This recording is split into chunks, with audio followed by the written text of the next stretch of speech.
what year was your incident? And you have a very, very famous incident that's corroborated by actual evidence, which is one of the rare ones.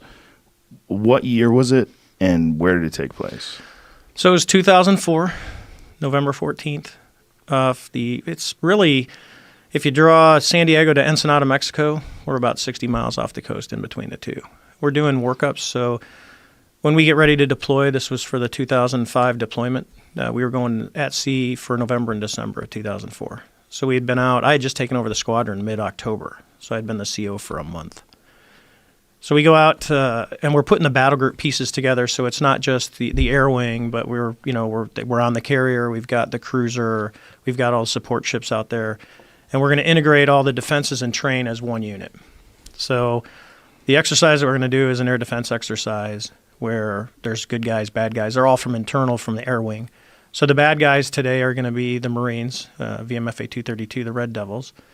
So they're going to launch, and they're going to go about 100 miles south of the ship, and we're the good guys, and we call it a 2v2, so it's two of us against two of them.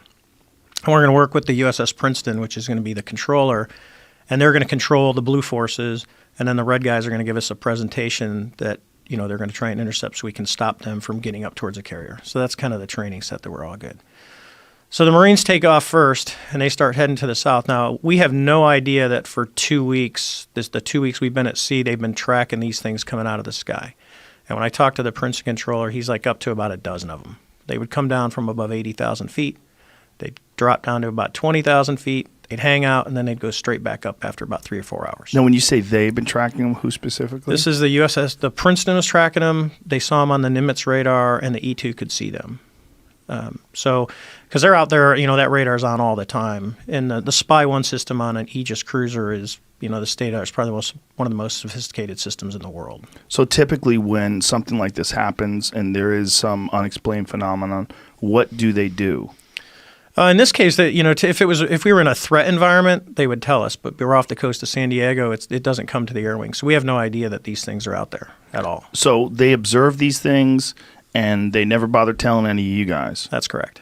So they just knew that these things had been visiting this area, yes, but they just allowed this training exercise to take place anyway. Yeah, talking to them, for the 2 weeks, they would show up, but it was when we weren't flying. So the typical carrier schedule is, for us, it was about noon to midnight. It's a 12-hour day. There's reasons for that. It can go a lot longer. But for training, we just do the 12-hour day thing. And it's cyclic ops, so you got guys taking off and landing periodically. So we were on one of the first goes. It's noon, 1 o'clock, somewhere around there, and we take off. The Marines take off first, and my buddy Cheeks, who's the CO of the Marine Squadron, he was leading the Red Air. When he launched off the carrier first, they called him up and said, "Hey, what do you got on board?" Well, the original legacy F-18s don't have as much gas as the Super Hornets. Super Hornet's about 30% bigger.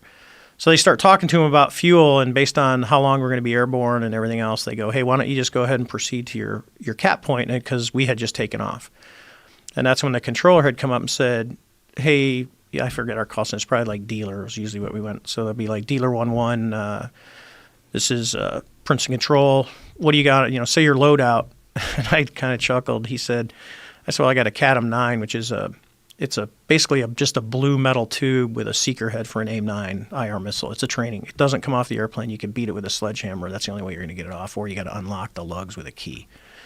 So I'm like kind of chuckling. He goes, "Well, hey, we're going to cancel the training."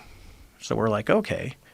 He says, "We got real world vector, and they're going to send us out to the west." So picture if it's, if you got a clock, the Nimitz is in the middle. We're a little bit south of that, about 40 miles south, and then the Marines are about 100 miles south of the ship, about 60 miles between the two of us. So as this is all happening, my wingman is joining up, and these are F-18Fs, so there's 2 people in each jet. So it's me and my Wizzo, which is a weapon systems operator, and I've got the other pilot and the weapon systems operator in the other jet. So they tell us all this, hey, we're going to real-world vector, and they send us out 270, about 60 miles away from where we're going. So now we're going out even further out to sea. We have no idea what we're intercepting, and this is when the controller starts talking to us. He says, "Hey, sir, we've seen these objects. For 2 weeks, they've been coming down," and he's giving us the whole story. He says, "We need you to go investigate. We want to know what these are." So, but they're asking you to investigate in a jet that's unarmed. That's correct. Okay. Yeah, we have no... And there's reasons for that we don't fly. We typically don't fly with live ordnance unless we're actually going into like a combat zone or we're on a training range and we're going to shoot something. And the reason is you can go through history of the Navy or Air Force. If you put live missiles on airplanes and then you start doing training where you're squeezing the trigger, someone always messes the switchology up and someone gets shot down. It's happened multiple times. So we don't do it. There's times that we do, but it's rare. So we start flying out to the west. Now I want you to think, because the other pilot has when you talk to, it's out there, it was a female. When you talk to her, here's the kind of goes through the mindset of, hey, we're off the coast of Mexico, real world vector. We have no idea what we're going to look at. Probably drug runner, because you get the drug runners coming up the coast. So we're like, okay. So we drive out, and they're calling down ranges. So they're telling us, hey, it's 270 at 30 miles at 20,000 feet. And it's, and then you just count down the ranges. And we're talking back and forth the whole time. So they got to a point where they say, hey, merge plot, which means radars have resolution cells, range and azimuth of what the radar can actually see. Once you're inside that box, you can't tell the difference between me and the object I'm going at. We're just become one big blob. So they call merge plot, and so the other jet is on my left-hand side, and I'm going to go to a clock code to make it simple. So the object we're going to end up looking for is right in the middle of the clock, and we are at the 6 o'clock position. And my wingman is off to my left side, so she's further down with her Wizzo. So as we're looking around, we look to the right, and yesterday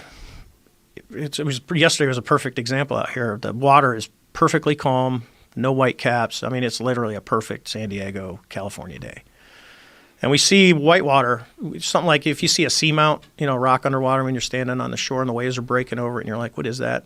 It's usually because there's a rock under the water. So it looks like that, but it's about the size of a 737. It actually kind of has a shape of like a cross, and it's pointing to the east. So you've got the long part going east-west, and you got a couple of things going north and south. So as we're looking at it, because that kind of draws our eyes, we're like, oh, that's kind of odd.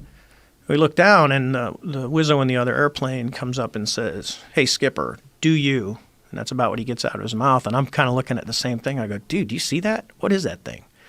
And what we see is this white tic-tac looking object just above the surface of the water, pointing north-south, and it's going north-south, east-west. It's just radically moving forward, back, left, right, at will. And it's moving around the disturbance, the white water that we see. How big is this thing? So, over time, it's about 40 feet long. And the way I estimate that is, I got a lot of time fighting other airplanes, so it's about the size of a Hornet, fuselage. So that's why you say 40 feet.